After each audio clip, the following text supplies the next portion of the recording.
Krishna Hare Krishna Krishna Krishna Hare Hare Hare Rama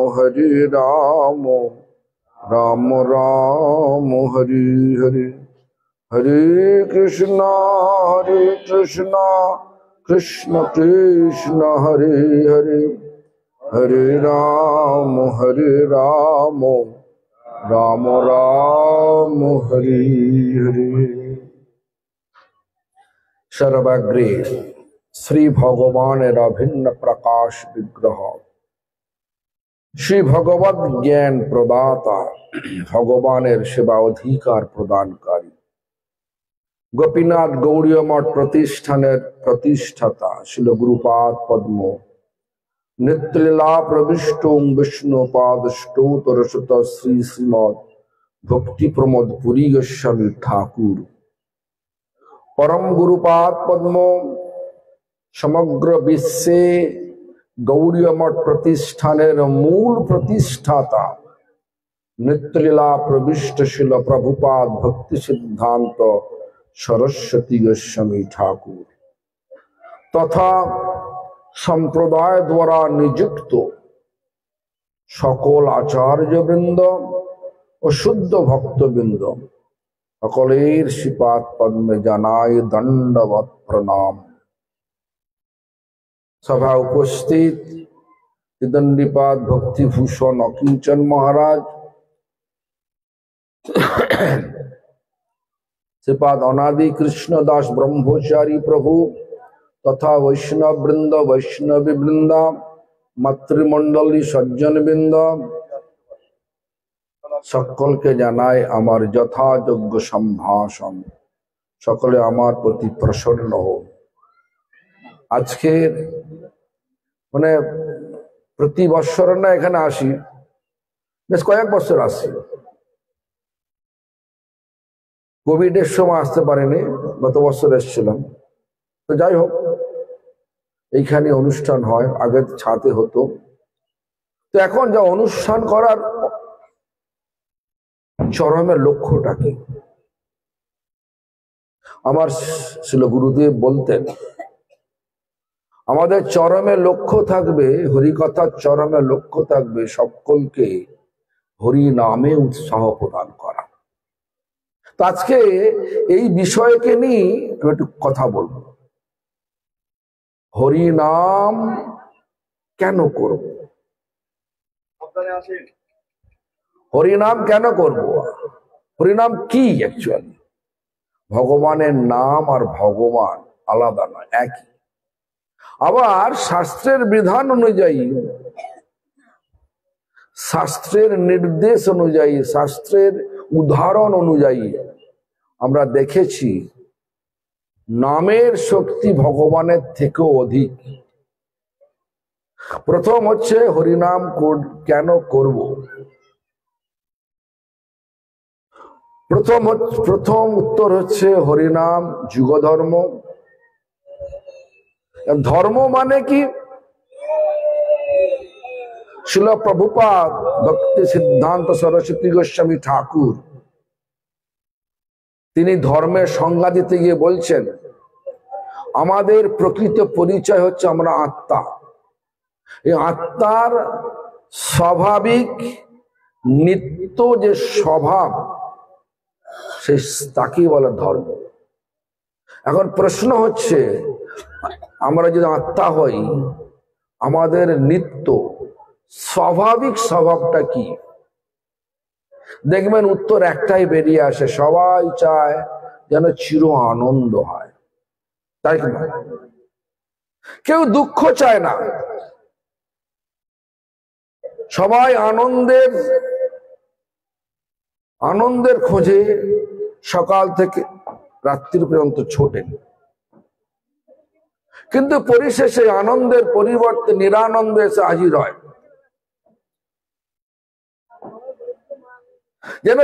যেন একটা যেমন একটা মরুভূমিতে এক পথিক ছুটছে মরীচিকার পেছনে জলের আশায়, জল কি পায়? জল তো পায় না। পথিক ছুটতে ছুটতে ছুটতে ছুটতে জল না পেয়ে তৃষ্ণার্ত হয়ে মরুভূমিতে পড়ে মরে যায়। এই দুঃখ যন্ত্রণাগ্রস্ত এই ভৌতিক জগৎ একটা মরুভূমি তুল্য। এখানে সুখের নামে যেটা আছে পরিণতিতে হয় দুঃখ। এই সুখ হবে সুখ হবে সুখ হবে, বিভিন্ন ভাবে প্রচেষ্টা করতে করতে দুঃখই পাই আমরা। এজন্য আমাদের ভালো করে বুঝতে হবে সুখটা আছে কোথায়, আনন্দটা আছে কোথায়। চির সুখ চির আনন্দ যেটা আমাদের আত্মা চাইছে সেটা বস্তুত আছে কোথায়। এটা যখন একটু খোঁজ করা যাবে তখন মনে পড়বে একটা শব্দ কৃষ্ণ। কৃষ্ণ মানে আকর্ষণ, ন মানে আনন্দ প্রদান। যিনি আকর্ষণ করে আনন্দ প্রদান করে, চির আনন্দ প্রদান করতে সমর্থ, তিনি কৃষ্ণ। যেখানে আনন্দ আছে সেখানে সুখ আছে। এখন প্রশ্ন হচ্ছে যে কিসের দ্বারা ভগবান আকর্ষণ করেন? কৃষ্ণ আকর্ষণ সকলকে কিসের দ্বারা করেন? বলছেন যে আমাদের জীবগোস্বামী বা হরিনামামৃত ব্যাকরণে এভাবে লিখছেন, রূপেণ গুণেন লীলায় চ জীবানাং সর্বানাং হৃদয়ং আকর্ষয়তি ততঃ আনন্দদয়তি ইতি কৃষ্ণ। মানে রূপের দ্বারা, গুণের দ্বারা, লীলার দ্বারা সমস্ত জীবকে, মানে জীবের হৃদয়কে তিনি আকর্ষণ করে চির আনন্দ প্রদান করতে সমর্থ, তিনি হচ্ছেন কৃষ্ণ। তাহলে এই সুখ আর আনন্দ প্রাপ্তির জন্য কি করতে হবে? একটা সাধারণ বুদ্ধি দিয়ে যদি বিচার করা যায়, আলোচনা অনুযায়ী বোঝা গেল এই সমগ্র ভৌতিক জগৎটা দুঃখ যন্ত্রণাগ্রস্ত। এই দুঃখ যন্ত্রণাগ্রস্ত ভৌতিক জগতে যত কিছু দ্রব্য রয়েছে আপাতভাবে মনে হয় এটা সুখ দেবে, কিন্তু পরিশেষে পরিণতি হয় দুঃখ। যে সুখের পরিণতি দুঃখ, তাকে কখনো সুখ বলা যাবে কি? কিন্তু ভগবান কৃষ্ণ, কৃষ্ণ হচ্ছে সুখ আনন্দের উৎস, শান্তির উৎস, প্রেমের উৎস, যেটা আমরা চাই। প্রত্যেকটা জীব প্রেমের ভিখারি, প্রত্যেকটা জীব আনন্দের ভিখারি, প্রত্যেকটা জীব শান্তির ভিখারি, সেটাই চাই। কিন্তু কৃষ্ণকে বাদ দিয়ে চাই, এইখানে গন্ডগোল হয়ে যাচ্ছে। যার জন্য আমরা সব কিছু প্রচেষ্টা করি। যখন আমার সঙ্গে থাকে অনেক প্রকার লোক থাকে, এমন লোক থাকে আমার কাছে সমস্ত খরচ বাদ দিয়ে, যার প্রত্যেক দিনের রোজগার 10 থেকে 15 লক্ষ টাকা, 10 থেকে 15 লক্ষ টাকা প্রত্যেক দিন ইনকাম, রোজগার। তার বাড়িতে থাকি, তার দুঃখ। আবার এমন একটা লোকের বাড়ি থাকি দিন আনে দিন খায়, তারও দুঃখ। ভাবছে পয়সা হলে সুখ হবে, পয়সা অনেকেরই আছে। মিস্টার গেগোরিস মস্কো, এই মস্কো মানে রাশিয়ার মস্কো জোনে পাওয়ার কোম্পানির মালিক। ওর নাম টাইপ করলে গুগলে পেয়ে যাবেন, দেখবেন কয়েক বিলিয়ন ডলারের মালিক। $1 বিলিয়ন মানে জানেন তো, মানে এখনকার দিনে 8,500 কোটি টাকা। $1 বিলিয়ন মানে 8,500, কয়েক বিলিয়ন ডলারের মালিক। তার বাড়িতেও গেছি, তারও দুঃখ শুনেছি।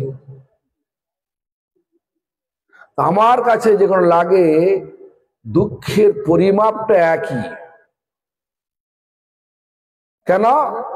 এ হচ্ছে এখন যারা দিন আনা দিন খায় 500 টাকার জন্য চিন্তা করে, এরা চিন্তা করে $1,000,000 $1,000,000,000 এরা চিন্তা করে।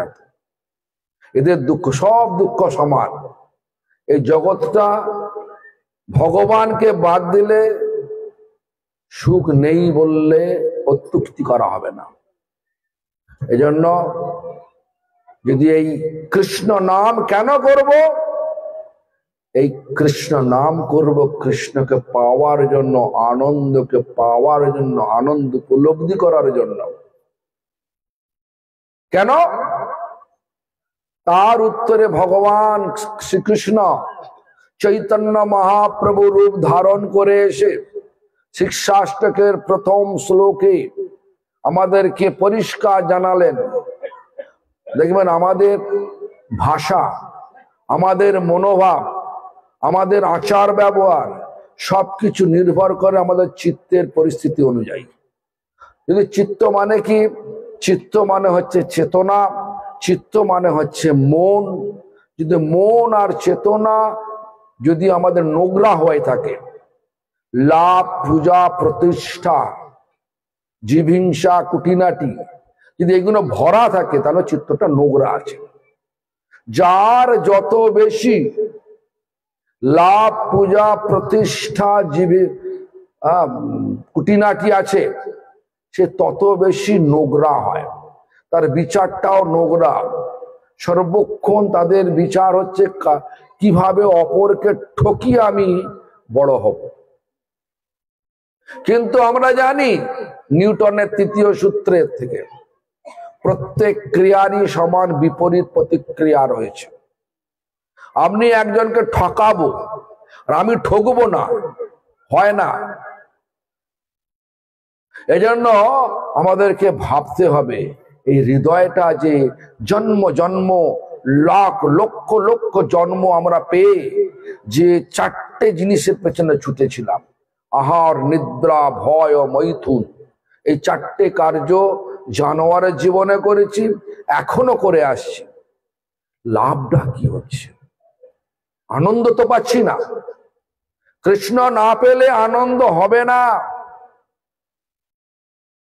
যতই লাফালাফি করুন। তাই ভগবান কৃষ্ণ আমাদের সকলকে ওই আনন্দ, চির আনন্দ, যে স্বাভাবিক প্রবৃত্তি প্রত্যেকটা জীবের, সে চির আনন্দ প্রাপ্তি ঘটানোর জন্য সেই কৃষ্ণ চৈতন্য মহাপ্রভু রূপে এসে শিক্ষাষ্টকের 8টা শ্লোক লিখলেন। 8টা শ্লোক ব্যাখ্যা করার সময় এখন আমার হবে না, কিন্তু প্রথম শ্লোকটার একটু সংক্ষিপ্ত ব্যাখ্যা আমি করছি, ভালো করে শুনুন। চেত দর্পণ মার্জন ভব মহা দাবাগ নির্বাপনং শ্রেয় কৈরব চন্দ্রিকা বিতরণং বিদ্যাবোধু জীবনম আনন্দম বুদ্ধিবর্ধনং প্রতিপদম পূর্ণামৃত স্বাদনং সর্বাত্ম স্নপনং পরং বিজয়তে শ্রীকৃষ্ণ সংকীর্তনম। চেত মানে চিত্ত, দর্পণ মানে আয়না। চিত্ত একটা আয়না। আগে কি বললাম? চিত্তটা মানে মনটা, চেতনাটা যদি নোংরা হয়ে যায়, আমাদের সব ভাষাও নোংরা হয়ে যায়, আমাদের বিচারও নোংরা হয়ে যায়, সবকিছু নোংরা হয়ে যায়। আমরা ভুলটা বুঝতে পারি না। দেখুন, যখন আয়নাটা অপরিষ্কার থাকে, আপনি কি নিজের মুখটা দেখতে পান যে জন্য আয়না রেখেছেন?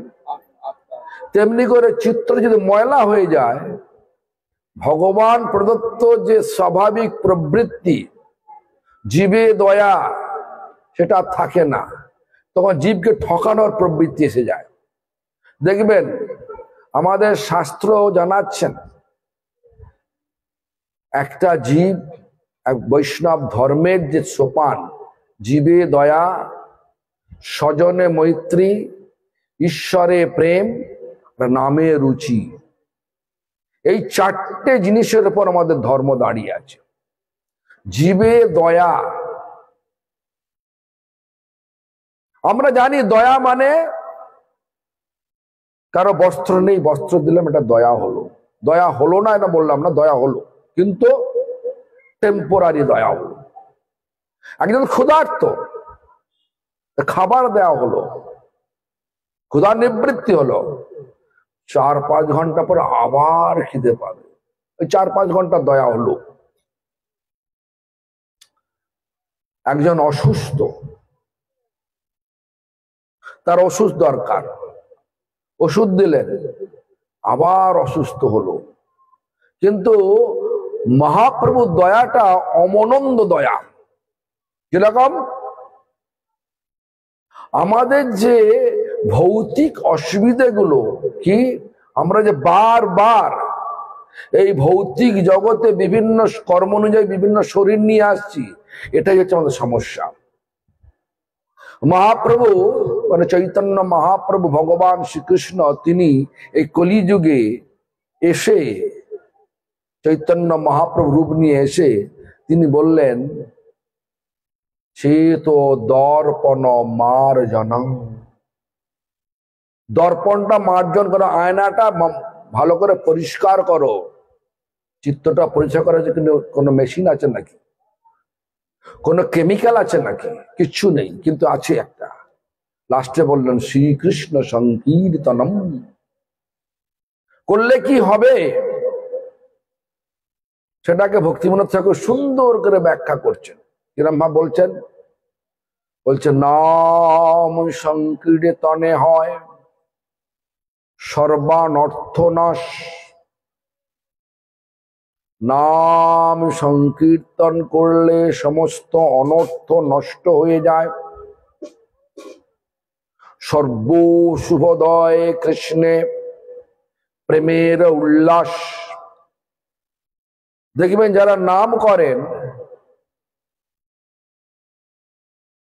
তাদের খাদ্যাভ্যাস অন্যরকম হয়ে গেছে। বলুন, এই নাম করার পূর্বে মধ্যে খাদ্যাভ্যাস কি ছিল? বলো না, বলো। মাছ, মাংস, ডিম, পেঁয়াজ, রসুন কিনে কিনে খেতেন, রতন লাগে দামক নাকি? এখন যদি কেউ বলে আমি তোমাকে 1 পিস মাছ খেলে 1 লক্ষ টাকা অ্যাওয়ার্ড দেবো, খাবে? 1 লক্ষ টাকা পুরস্কার দেবো, খাবে? তাহলে পরিবর্তন হলো কিনা? নাম করলে পরিবর্তন হলো কিনা? হলো কিনা? এই জন্য আমাদের ভাবতে হবে, নাম করলে যে আমাদের আচার্য যখন লিখেছেন, সংকীর্তন হইতে পাপ ও সংসার অনাশন। তার আগে বললেন নাম সংকীর্তনে হয় সর্বানর্থ নাশ, সর্ব শুভোদয় কৃষ্ণে প্রেমের উল্লাস।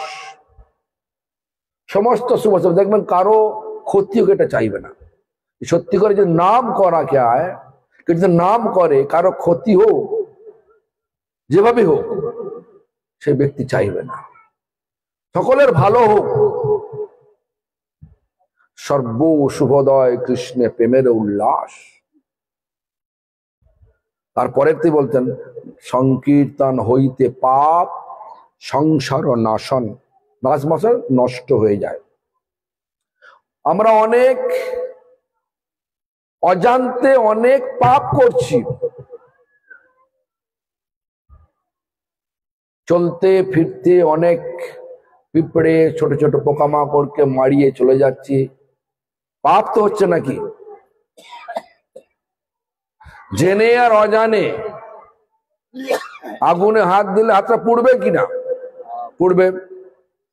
জেনে আর অজানে, অজান্তে যদি বিষ খেয়ে নেন, শরীরের মধ্যে বিষক্রিয়া হবে কিনা? হবে। জেনে আর অজান্তে যদি অমৃত খেয়ে নেন, অমর হবেন কিনা? অমর হব। তিনি অজান্তে বা জেনে যাই হোক, যদি আমরা কোনো যে পাপ করে যাচ্ছি, সমস্ত পাপ ধুয়ে মুছে নষ্ট করে দেবে কে? নাই নাম। নাম সংকীর্তন হইতে পাপ সংসার। সংসার মানে এই যে সাজাবট করে মা সেজেছি, বাবা সেজেছি, কাকা সেজেছি, কাকিমা সেজেছি, ডাক্তার সেজেছি, উকিল সেজেছি, নানা রকমের সব দৈহিক পরিচয় পরিচিত হয়েছি। সব দৈহিক পরিচয় সব এক জায়গায় স্থাপন হবে। আমরা সবাই কৃষ্ণের নিত্য দাস। আমরা এই সমস্ত কর্তা সেজে বসে আছি, এগুলো তো চলে গিয়ে বলবো যে আমরা সবাই কৃষ্ণের নিত্য দাস। এটা হচ্ছে সংসার নাশন। সংসার মানে সংসেজে যে আমরা সব ব্যবহার করে ফেলেছি, সাজবার আর কোনো প্রবৃত্তি থাকবে না। তখন মনে হবে আমি কৃষ্ণ নিত্য দাস। নাশ সংকীর্তন হইতে পাপ ও সংসার নাশন। যে মুহূর্তে এই পাপ চলে যাবে, সংসার দশা মানে এই যে ভুল পরিচয়ে পরিচিত হয়ে আমরা যে সমস্ত ঘুরছি, যে বিচার নিয়ে পড়ে আছি, সেগুলো নষ্ট হয়ে গিয়ে আমি কৃষ্ণের নিত্য দাস, আমার স্ত্রী কৃষ্ণের দাসী, আমি কৃষ্ণের দাস, আমার সন্তানাদি ভগবানের দাস দাসী, এরা বিচার যখন মনের মধ্যে আসবে, তখন সব সর্বত্র কৃষ্ণকে দর্শন করবে। এটা হলে কি হবে? চিত্তটা শুদ্ধ হয়ে গেছে। চিত্ত শুদ্ধি সর্বভক্তি সাধন উদ্গম। যখনই এরম চিত্তটা শুদ্ধ হয়ে গেল, নাম করতে করতে পাপ আর সংসার নষ্ট হয়ে গেল, তখন হলো কি না চিত্ত শুদ্ধি। আর চিত্তটা ওই লাভ পূজা প্রতিষ্ঠার পেছনে ছুটছে না। যখন চিত্ত ছুটছে কোথায়? কিসে ভগবানের সেবা পাবো, কোথায় গেলে ভগবানের সেবা পাবো। দেখুন আমাদের শিক্ষাষ্টকে চতুর্থ শ্লোকে কি বললেন? ন ধনং ন জনং ন সুন্দরীং কবিতাং বা জগদীশ কাময়ে মমো জন্মনি জন্মনীশ্বরে ভবতাদ ভক্তি রহিত কিতয়ী। ধন চাই না,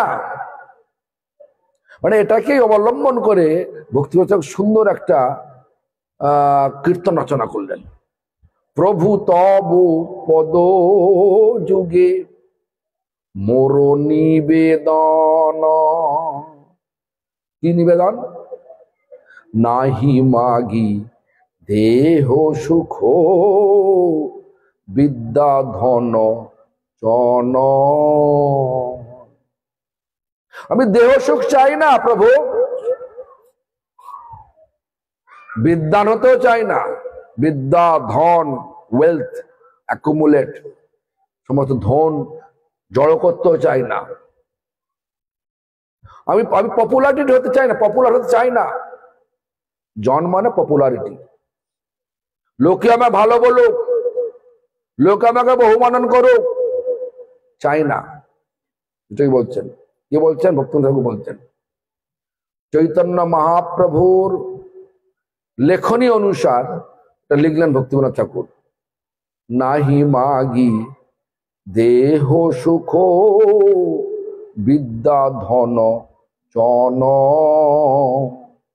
নাহি মাগি স্বর্গ আর মোক্ষ, নাহি মাগি না করি প্রার্থনা কোন বিভূতির লাগি। নিজ কর্ম গুণ দোষে যে যে জন্ম পায়, জন্মে জন্মে যেন তব নাম গুণ গায়। এই প্রার্থনা করলেন। আমি স্বর্গ চাই না।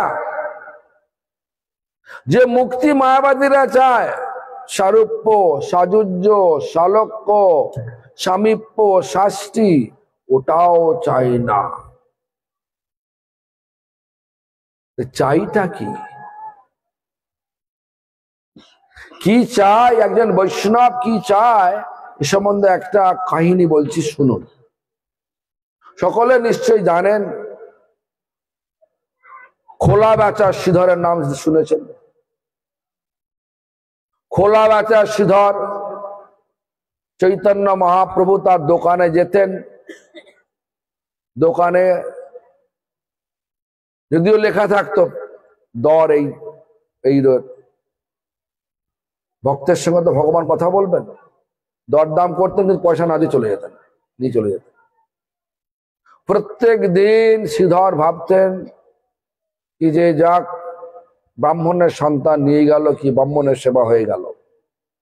কখনো চিন্তা করেননি ভগবানের সেবা। তিনি চৈতন্য মহাপ্রভু, নিমাই পণ্ডিত যে ভগবান, এটা কখনো চিন্তা করেননি, ভাবেননি। এখন চৈতন্য মহাপ্রভু একদিন শিবাসঙ্গনে সাত পহরিয়া ভাব নিয়ে সকলকে বরদান করছে। আর সেই সময় শ্রীধরকে ডেকে আনা হলো। শ্রীধরকে বলা হলো কি চাই, কি বর চাই বলো। মানে শ্রীধরকে ডেকে আনা হলো। শ্রীধর তো দেখে আশ্চর্য হয়ে গেলেন। যেই মুহূর্তে শিবাসঙ্গনে প্রবেশ করলেন, চৈতন্য নিমাই পণ্ডিতকে দেখছে, তো ব্রাহ্মণের সন্তান নয়, সাক্ষাৎ শ্যাম সুন্দর বসে আছেন। তখন মনে মনে চিন্তা করছেন, এ ভগবান, তুমি আমার প্রতি এত কৃপালু, এত দয়ালু, আমার থেকে তুমি সেবা কেড়ে কেড়ে নিয়েছো, আমি তো বুঝতে পারলাম না। এই নিয়ে কাঁদছেন। আর সে সময় সে নিমাই পণ্ডিত, মানে শ্যাম সুন্দর রূপী নিমাই পণ্ডিত, মানে তার চোখে দেখা যাচ্ছে, মানে শ্রীধরের চোখে দেখতে পাচ্ছেন শ্যাম সুন্দর। কিন্তু নিমাই পণ্ডিত বলছেন কি, এতদিন আমি তোমার থেকে অনেক দ্রব্য নিয়েছি, আজ তোমার কড়ায় গন্ডায় সব মিটিয়ে দেবো। তুই বর মাগো। বর মাগো, কি বর মাগবে? আর ও মনে মনে চিন্তা করছে, ভগবান তুমি এত দয়ালু, কৃপালু, আমার থেকে কেড়ে কেড়ে নিলে, তুমি বুঝতে পারলাম না। না, ভক্তের অন্ন প্রভু কাড়ি কাড়ি খায়, অভক্তের অন্ন প্রভু লুটি না চায়। এই নিয়ে কাঁদছেন। আর ঠিক সময় আমার মহাপ্রভু বলছে, মানে শ্যামসুন্দর রূপে নিমাই পণ্ডিত বলছেন, শ্রীধর আমি তোমার সব মিটিয়ে দেব, বলো কি চাই। তখন শ্রীধর উত্তর দিচ্ছেন, প্রভু আমাকে আর প্রতারণা করবেন না। প্রতারণা করলো? দ্রব্য নিয়েছে, মিটিয়ে দেবে, প্রতারণা করলো? প্রতারণা করে না।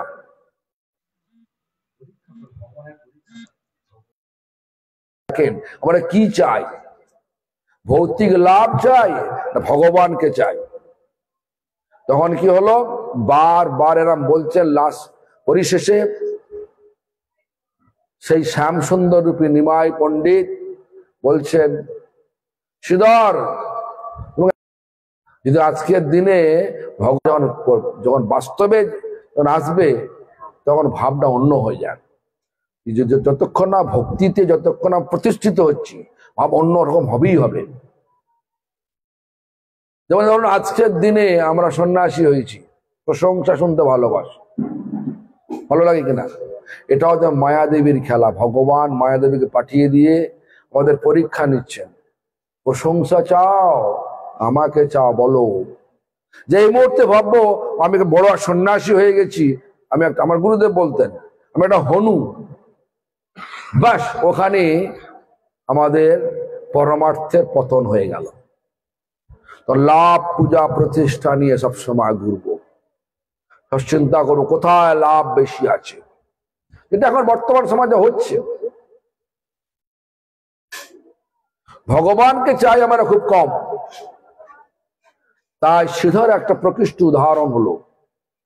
শ্রীধরকে যখন জিজ্ঞাসা করছে তখন শ্রীধর বলছেন, প্রভু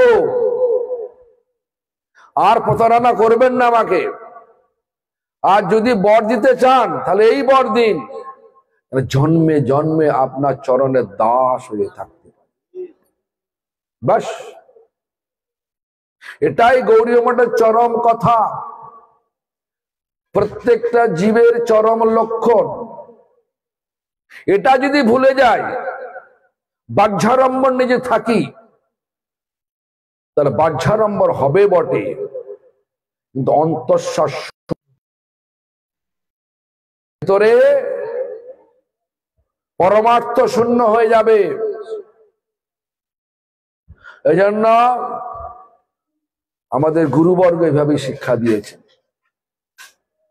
যত রকমের ভৌতিক লালচ আছে, লোভ আছে, এই লোভগুলোকে যদি আমরা নষ্ট করতে চাই, নামই একমাত্র আশ্রয়। কিরাম নাম?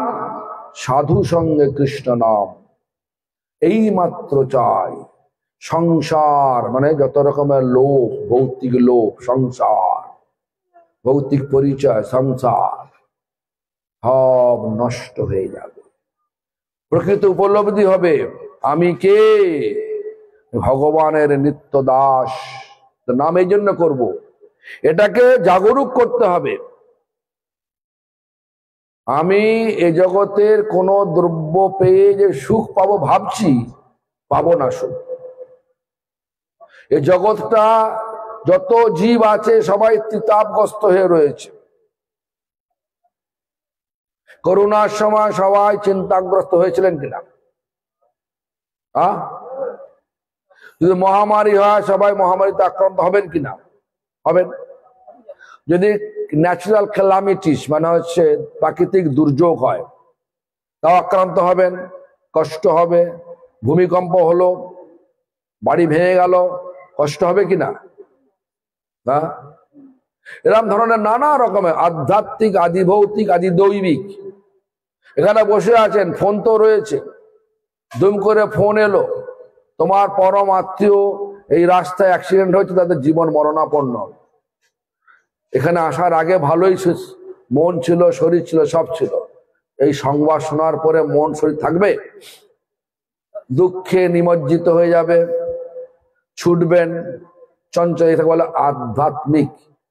দেহ মন থেকে যে তাপ উৎপন্ন হয়, মানে যে দুঃখ হয়, সেটা হচ্ছে আধ্যাত্মিক। আদি ভৌতিক অন্য জীব থেকে যে দুঃখ, যেমন হচ্ছে, যেমন এখন বসে আছি, মশার পায়ে কামড় দিচ্ছে নাকি, এই যে একটা দুঃখ হচ্ছে, এই যে অসুবিধা হচ্ছে, এটা হচ্ছে আদি ভৌতিক, অন্য ভূত দ্বারা আমাদের যে দুঃখ হচ্ছে। আদি দৈবিক মানে ন্যাচারাল ক্যালামিটিস, মানে হচ্ছে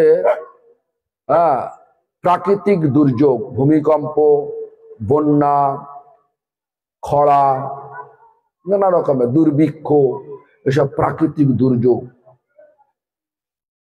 এইসব যদি হয়, এগুলো সকলের কাছেই আছে। এখানে কেউ বলতে পারবে না এগুলো আমি ছাড়া আছি, সকলেই আছে। দুঃখের জগৎ এটা। এই দুঃখ যন্ত্রণাগ্রস্ত জগৎ থেকে বেরিয়ে যাওয়ার জন্য ভগবান আমাদের মানুষ দেহ দিয়ে পাঠিয়েছে। মানুষ দেহ দিয়ে যখন আমরা পরমার্থ লাভ করব, তখন আর এই অর্থ মানে এই ভৌতিক লোভের দিকে আর মনটা থাকবে না, আসক্তি থাকবে না। এই ভৌতিক আসক্তি কাটানোর জন্য আমাদেরকে হরিনাম করতে হয়। হরিনাম ভৌতিক আসক্তি কাটিয়ে দেয়, পরিশেষে প্রেম প্রদান করেন। যে প্রেম আমাদেরকে, প্রেম মানে হচ্ছে ভগবানেতে অকৃত্রিম ভালোবাসা, তাকে বলে প্রেম। কোনো কৃত্রিমতা নেই। এই মুখে এসে যে বাসনা এসছে, ও কৃষ্ণ ভক্ত, ওর জন্য কৃষ্ণ কথা বলি, এরকম কিছু নয়। অকৃত্রিম ভালোবাসা, তাকে বলে প্রেম। কাউকে বলতে হবে না ভোরে ওঠো, কাউকে বলতে হবে না হরিনাম করো, কাউকে বলতে হবে না ভগবানের সেবা সুখের জন্য রান্না করো, যখন যেটা প্রয়োজন সেটাতেই ঝাঁপ দিতে হবে। এই যখন বিচার আসবে তখন আমরা সত্যি করে প্রেম হয়েছে। যদি একটা কর্তব্য বোধ আছে, এটা আদি গোপালের কর্তব্য না গোপালের কর্তব্য রান্না করা, আদি গোপালের কর্তব্য পরিবেশন করা, আর আমার কর্তব্য শুধু খাওয়া, হবে না। সবটাই আমার সেবা। যখন এই বিচারটা আসবে তখন হয়তো প্রেম হয়েছে। তো যাই হোক, এই জন্য হরিনাম করব। হরিনাম করলে ফল তো বুঝলেন। আর হরিনাম যে ভগবানের থেকেও আরো শক্তিমান, ভগবানের নাম ভগবানের থেকেও আরো অনেক শক্তিমান, এই বিচারটা যখন আমাদের আসবে তখন ও মাস্টারমশাই ঠিক আছে, আর এই বিচারটা যখন আমাদের মধ্যে আসবে, এই বিচারটা একটু পর্যালোচনা করার জন্য আমি একটা কাহিনী বলছি। অনেক বড় লম্বা কাহিনী, ছোট করে বলছি। দেখবেন 14 বৎসর পরে রামচন্দ্র যখন বনবাস থেকে অযোধ্যায় ফিরলেন, রামচন্দ্রের মধ্যম ভ্রাতা ভরত রামচন্দ্রের স্বাগতম অনুষ্ঠান করছেন, মানে ওয়েলকাম, মানে ইংলিশ ভাষা, বাংলা হচ্ছে স্বাগতম। এই অনুষ্ঠানের রামচন্দ্রের আদেশ অনুযায়ী একটা মঞ্চ বানানো হয়েছে, বড় মঞ্চ। সেই মঞ্চে 3টে সিংহাসন রাখা হয়েছে। প্রথম সিংহাসনে থাকবে বশিষ্ঠ ঋষি, কুলগুরু। দ্বিতীয় সিংহাসনে অস্ত্রগুরু বিশ্বামিত্র ঋষি। তৃতীয় সিংহাসনে আসছে রামচন্দ্র। সকল পাশাপাশি রাজ্যের রাজাদেরকে বলে দেওয়া হয়েছে, আপনারা আসুন, এই অনুষ্ঠানে যোগদান করুন। সকলে যে যার উপহার নিয়ে এসছেন রামচন্দ্রকে প্রদান করবে। কিন্তু রামচন্দ্র নিয়ম বানালেন। কেন?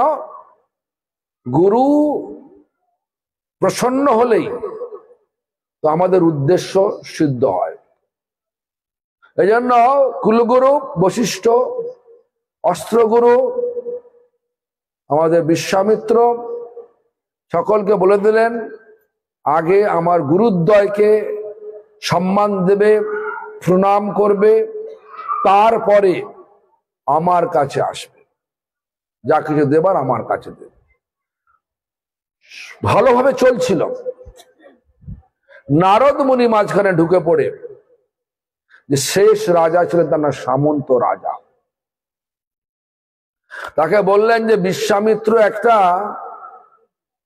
গুরু হওয়ার যোগ্য নয়, ওকে প্রণাম করো না। বশিষ্ঠ ঋষিকে প্রণাম করো, বিশ্বামিত্র ইগনোর করো, মানে অবজ্ঞা করো, আর রামচন্দ্রকে প্রণাম, যা সম্মান দিয়ে উপহার দিবে দিয়ে তুমি চলে আসো মঞ্চ ছেড়ে। যাই হোক, একদম মুনিদের কথা শুনলে লোকের মঙ্গল হয়তো নাকি। এখন সেই জন্যে সামন্ত রাজা শুনলেন, যেভাবে নারদ মুনি বলে দিয়েছে সেভাবেই করলেন।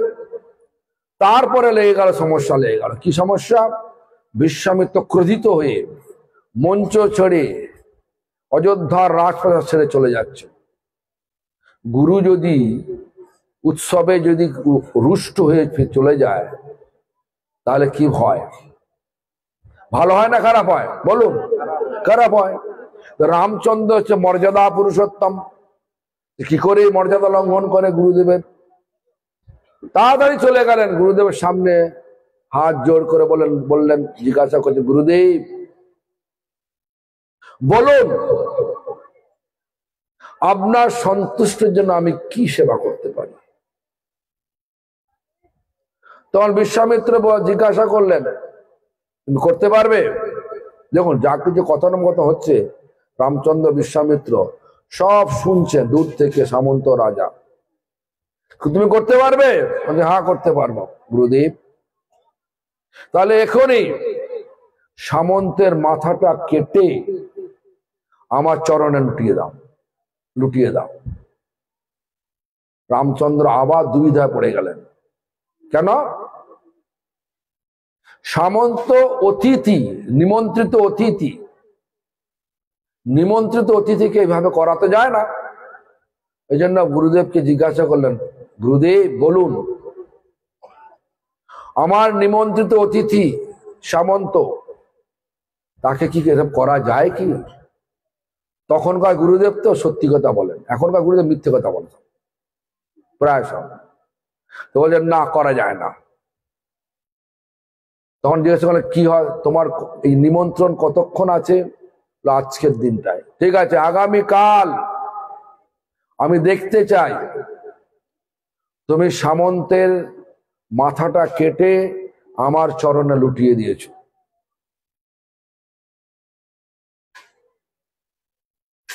বলো, প্রতিজ্ঞা করো।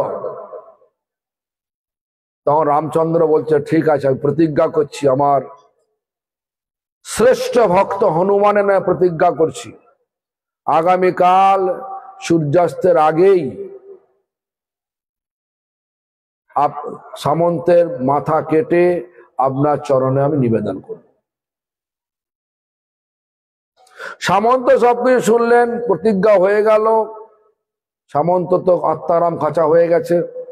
রামচন্দ্র প্রতিজ্ঞা করেছে মানে তো গন্ডগোল হবেই হবে। তাই চলে গেলেন কোথায়? নারদ মুনির কাছে চলে গেলেন। সমস্ত বৃত্তান্ত বললেন সামন্ত। সব কথা শুনে নারদ মুনি সিদ্ধান্ত দিলেন, যা হওয়ার তো হয়েছে, প্রাণ রক্ষার জন্য তোমাকে যেতে হবে কোথায়? আমি তোমাকে নিয়ে ছেড়ে দিয়ে আসবো গন্ধমাদন পর্বতে। অযোধ্যা থেকে আমার বাহন ঢেকিতে নিয়ে তোমাকে গন্ধমাদন পর্বতে ছেড়ে আসবো। একদিন লুকিয়ে থাকো ওখানে, তোমাকে পরের দিন রামচন্দ্র যখন পাবে না, বাস হয়ে গেল, তোমার প্রাণ বেঁচে গেল। এইভাবে বলে ছেড়ে দিয়ে চলে এলেন। এদিকে যখন ছেড়ে দিয়ে চলে গেলেন, তখন সেই সামন্ত শুনতে পাচ্ছে একজনের গলার স্বর, জয় রাম, শ্রীরাম, জয় রাম, শ্রীরাম। রামের নাম করছে। টিপিটো মানে চুপি চুপি সারে গিয়ে দেখলেন সে হনুমান। আরে কি, এরই নামে শপথ নিয়েছেন ভগবান রাম। এ তো নিঘাত বলে দেবে আমার তো আর জীবন বাঁচার কোনো উপায় নেই। রাম প্রতিজ্ঞা করেছেন মানে আমার জীবন শেষ। সেজন্য হনুমানের পায়ে পড়ে গেলেন। একটাই কথা বলছেন, শুধু একটাই বাক্য বলে যাচ্ছেন, আমার রক্ষা করুন, আমার রক্ষা করুন, আমার রক্ষা করুন। হনুমান বলে যাচ্ছে, আরে রাম কা নাম লো, আরে রাম কা নাম লো, রাম কা নাম লো। ও শুনছে না কিছু।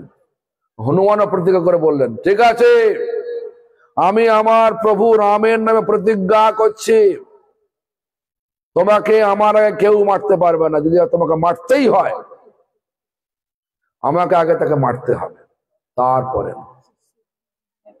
প্রভু প্রতিজ্ঞা করেছেন ভক্তের নামে, আর ভক্ত ভগবানের নামে প্রতিজ্ঞা করছেন। একই ব্যক্তিকে বাঁচাবে আর প্রভু মারবে। যাই হোক, পরের দিন যথা সময়ে নারদ মুনি চলে গেলেন রামচন্দ্রের কাছে। রামচন্দ্রকে ঘটনা বলে দিলেন, আপনি তো খুঁজছেন সামন্তকে, সামন্ত এখন আছে গন্ধমাদনে, চলে যান। আর আপনাকে যদি আমি পারে ছেড়ে দিয়ে চলে আসছি, চলুন আমার বাহনে চলুন, আমি ছেড়ে দিয়ে চলে আসছি। ছেড়ে দিয়ে আবার চলে এলেন। রামচন্দ্র হনুমানের সঙ্গে মেলার পরে জিজ্ঞাসা করছে, সামন্তকে দেখেছো নাকি? হনুমান বলছে, হ্যাঁ দেখেছি।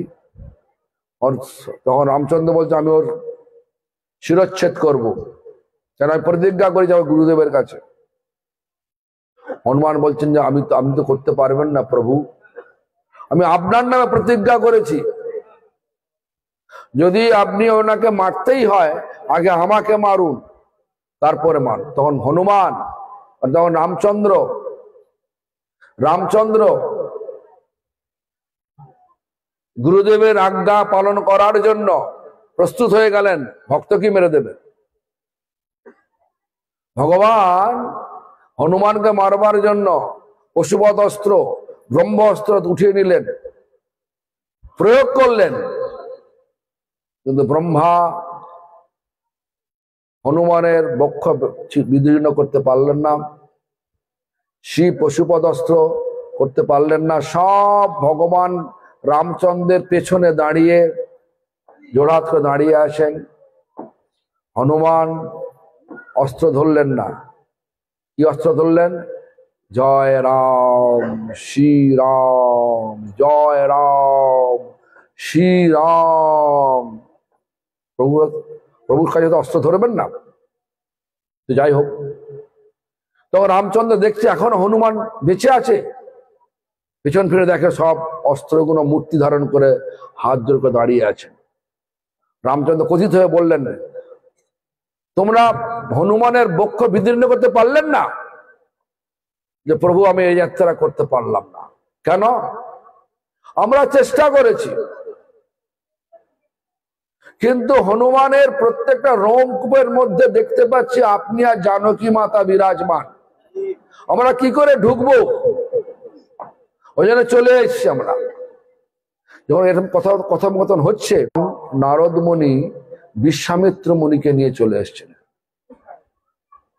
এবার নারদ মুনি সামন্তকে গিয়ে বলছে, সামন্ত যাও, এখনই যাও। কোথায়? বিশ্বামিত্রের চরণে পড়ে যাও। নারদ মুনি বিশ্বামিত্রকে বলছেন, বিশ্বামিত্র দেখো, শুধু শির নয়, মস্তক নয়, সমগ্র সামন্তের শরীরটাই আপনার চরণে আছে। তখন বিশ্বামিত্র জিজ্ঞাসা করছেন, তখন তুমি কেন করলে না গো? সামন্ত তখন দোদুল্যমান অবস্থা পড়ে গেছে। সত্যি বলবে না মিথ্যে বলবে, সত্যি বলবে না মিথ্যে বলবে। কেন? সত্যি বললে যদি আবার কিছু গন্ডগোল এসে যায়। আমি বলেছিলাম, আমি তো করতে চেয়েছিলাম, নারদ মুনি এবার করেছেন। যখন বারবার সবার মুখের দিকে চেয়ে দেখছেন, তখন রামচন্দ্র বললেন, সামন্ত তুমি নির্দ্বিধায়, তোমার কিচ্ছু হবে না, সত্যিটা প্রকাশ করো। কারণ ভগবান তো সত্য স্বরূপ, সত্যটা জানতে চায়। তাই যখন সামন্ত প্রকাশ করে দিলেন সত্যটা, তখন বিশ্বামিত্র জিজ্ঞাসা করছেন, বিশ্বামিত্র নারদকে জিজ্ঞাসা করছেন, এরকম কেন করলে? যে কেন করলাম প্রভু? এই লীলাটা পরবর্তী ভবিষ্যতে যখন লোক শুনবে, তখন তারা বুঝবে ভক্তের মুখে ভগবানের নামের শক্তি ভগবানের থেকে অধিক।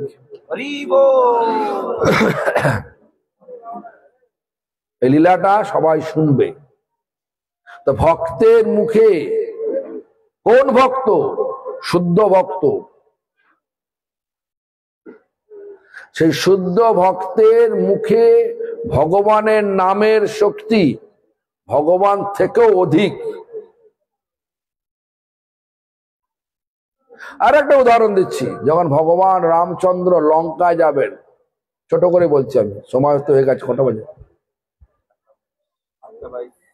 যাও।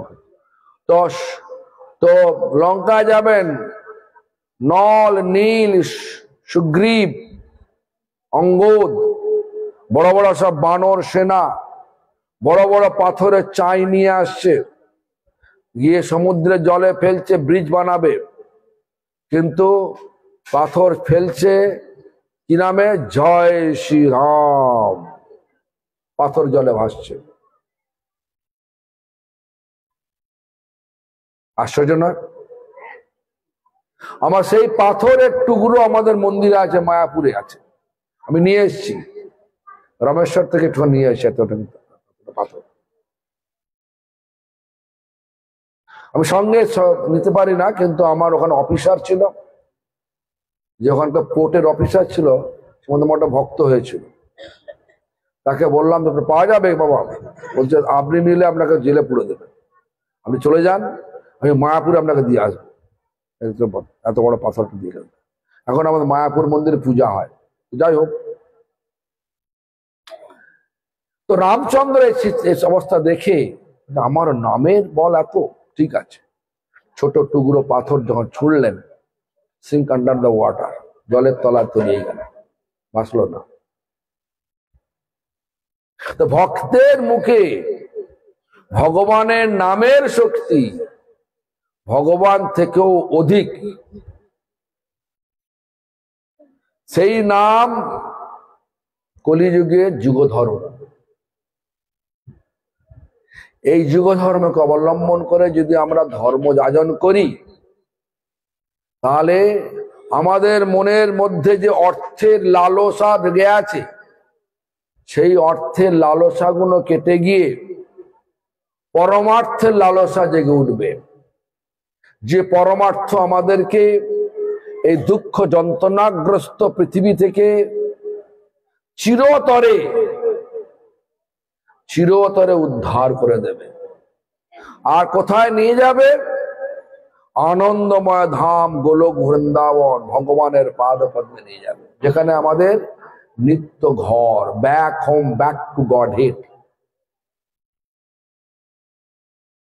ফিরে চলো কোথায়? ভগবানের পাদ পদ্মে। কে বলছেন? নরোত্তম দাস ঠাকুর বলছেন। কোথায়? এই যে আছে না, শ্রী গুরু চরণ পদ্ম কেবল ভকতি সদ্ম। এটা অর্থ কি?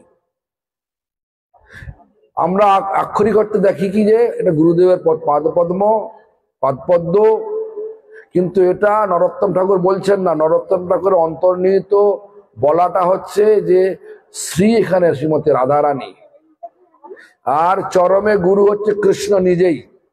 কৃষ্ণ রক্ষতি জগত্রয়ম গুরু। শ্রী গুরু মানে হচ্ছে রাধা কৃষ্ণ, তার পাদপদ্ম কেবল একমাত্র ভক্তি মানে ভক্তির, সদ্য মানে হচ্ছে ঘর, ভক্তির ঘর, একমাত্র ঘর। অনেক হয়তো বলতে পারেন এটা তো গুরুদেবের ক্ষেত্রে বলা হয়েছে, তাই যদি বলা হতো তাহলে দেখুন, প্রেম ভক্তি যাহা হতে অবিদ্যা বিনাশ যাতে, বেদে গায় যাহার চরিত। আচ্ছা, আপনার গুরুদেবের নাম কি বেদে লেখা আছে নাকি? আপনার গুরুদেবের নাম কি বেদে বর্ণনা করা আছে?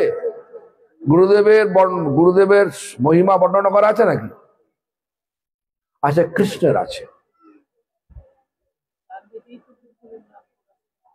আরে সেটা সেই কৃষ্ণের আছে, কোথায় গুরুদেব আছে? নাম তোমার গুরুদেবের নাম আছে নাকি? পাগল নাকি? বললে হবে না, উল্টো পাল্টা কথা বললে হবে নাকি? তাই শাস্ত্র অনুযায়ী কথা বলতে হবে। নরোত্তম ঠাকুর তো পাগল ছিলেন না, লিখেছেন এইভাবে লিখেছেন। সেই গুরুর, চরম গুরুর প্রতিনিধি স্বরূপ শুদ্ধ ভক্ত।